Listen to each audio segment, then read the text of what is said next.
తాకట్లో ఉన్న మీ బంగారాన్ని విడిపించి ఆ రోజు ఆన్లైన్ రేటుకి కొంటాం. Sharma gold company. నమస్కారం. నిన్నటి రోజున శ్రీ బొత్స సత్యనారాయణ గారు మండపేట రావడం జరిగింది. కొన్ని మాటలు వారు మాట్లాడడం జరిగింది. అదేవిధంగా శ్రీ తోట త్రిమూర్తులు గారు, ఇంకా ఇతర నాయకులు. నేను మొన్నటి వరకు ఏమనుకున్నానంటే శ్రీ తోట త్రిమూర్తి గారు ఒక్కరికే బుర్ర సరిగ్గా పనిచేయడం లేదేమో అని చెప్పి అనుకున్నాను. కానీ ఇవాళ నేను మీటింగ్ చూసిన తర్వాత ఆయనతో పాటుగానే అందరికీ వైఎస్ఆర్ పార్టీ నాయకులు అందరికీ కూడా మరి బుర్ర సరిగ్గా పనిచేసేదేమో అని చెప్పి నాకు అనిపిస్తూ ఉంది.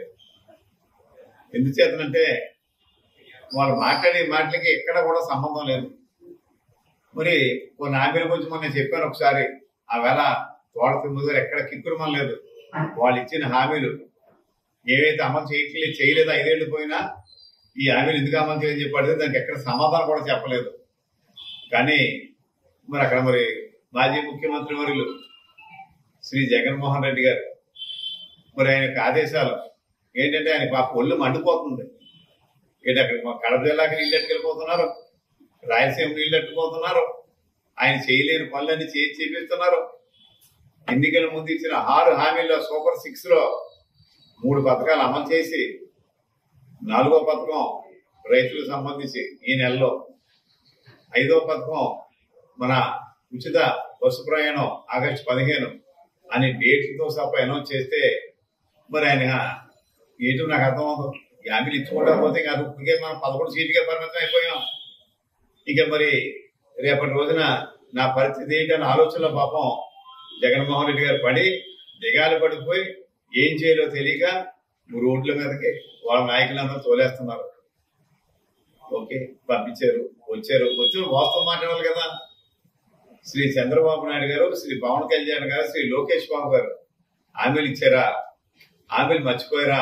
వాడు 100 200 అయ్యా బొత్స సత్యనారాయణ గారు మీరేం చెప్పారు? ఆవేళ అసెంబ్లీలో ఆవేళ ప్రశ్న అడిగాం. మరి మీరు మున్సిపల్ శాఖ మార్చులుగా ఏంటి అన్నా క్యాంటీన్ గురించి జూలై 28వ తారీఖు 2019 జూలై 28వ తారీఖుని మరి వెలగపూడి రామకృష్ణ బాబు అసెంబ్లీలో అన్నా క్యాంటీన్ గురించి అడిగితే ఏం చెప్పారు మీరు?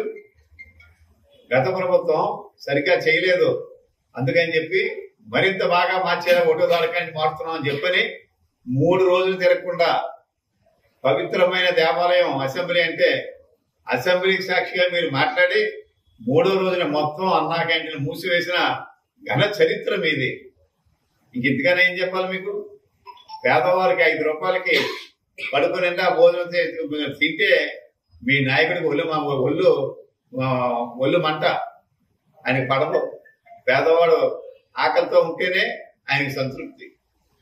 వందలాది బిల్డింగ్లు ప్యాలెస్లు కట్టుకుంటారు తప్ప సామాన్యుల గురించి ఎప్పుడు కూడా మీరు ఆలోచించిన పాపానే జగన్మోహన్ రెడ్డి గారు ఎప్పుడు కూడా పోలేదని చెప్పి సందర్భంగా తెలియజేస్తూ, ఇక మా మండపేట విషయానికి వచ్చేటప్పటికి ఎవరికి ఇన్ఛార్జ్ తీసుకోవాలని చెప్పి దీన్ని వర్గ పోరాటాలు కనిపించింది తప్ప నిన్న నాకు ఇంకేం కనపడతలేదు. దాంట్లో మా ఇంటికి రండి చెప్పి నాయకులు తీసుకెళ్లి మరి రేపు కాబోయే ఇన్ఛార్జి మేమే అని చెప్పి ఒకరికొకరు పోటీ పడుతున్న తత్వం తప్పించి ప్రజలకు సంబంధించినటువంటి సమస్యలు పట్టించుకుందామని ఎక్కడ మీకు ఆలోచన లేదు.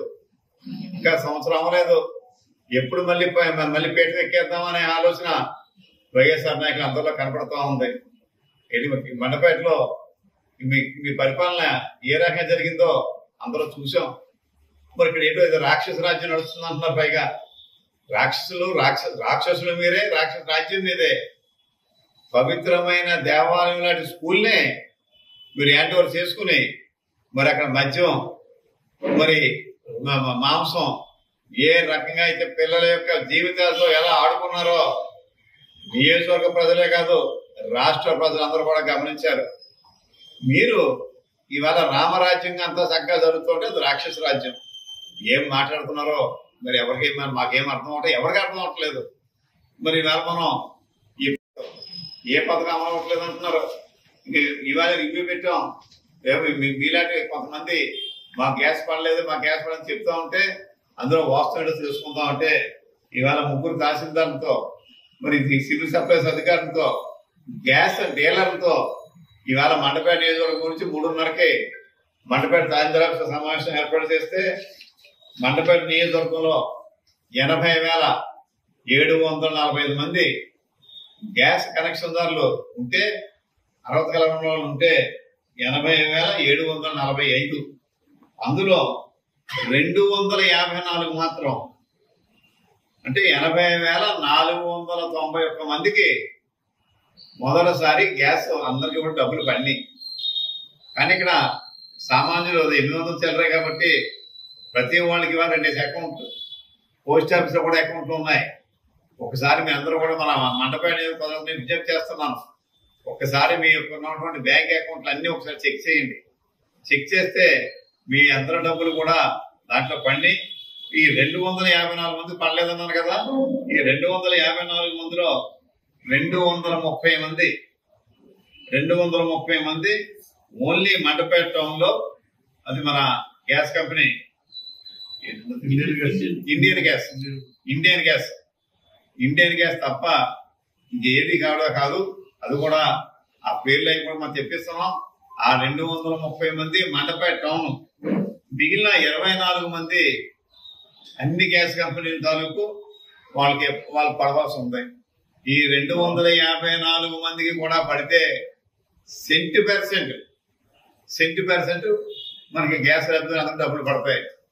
అంటే 80,491 మంది గ్యాస్ లబ్ధిదారులకి డబ్బులు పడడం వాళ్ళు 254.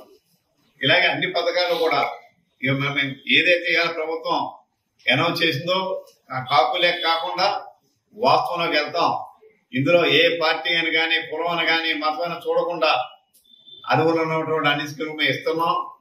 ఇకనైనా మీరు తప్పుడు మాటలు మాని ఏదైతే నిజంగా అమలు చేయలేకుండా అమలు అవ్వలేదో వాటి గురించి మీరు మాట్లాడితే జనం హర్షిస్తారు.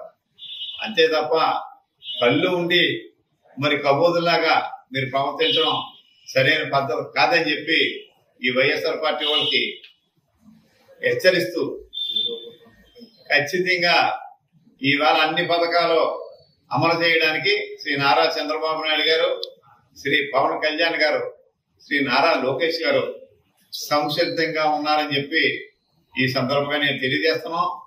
మరి ఇటువంటి తప్పుడు ఆరోపణలు మీరు మారాలి. ఇంకో విషయం, 1000 రూపాయలు పెంచారు, 5 లక్షల మంది తీసేశారంటున్నారు.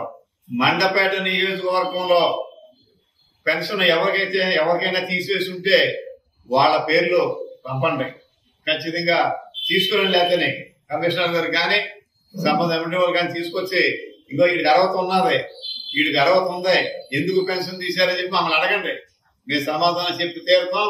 ఎక్కడా పొరపాటు జరగలేదు, జరిగితే దాన్ని సరిదిద్దుతాం అని చెప్పి కూడా హెచ్చరిస్తూ, విజ్ఞప్తి చేస్తూ, ఇటువంటి తప్పుడు ఆరోపణలు మాత్రం ఇక ముందు ఎప్పుడు కూడా చేయొద్దని చెప్పి కూడా వాళ్ళని హెచ్చరిస్తా ఉన్నాం.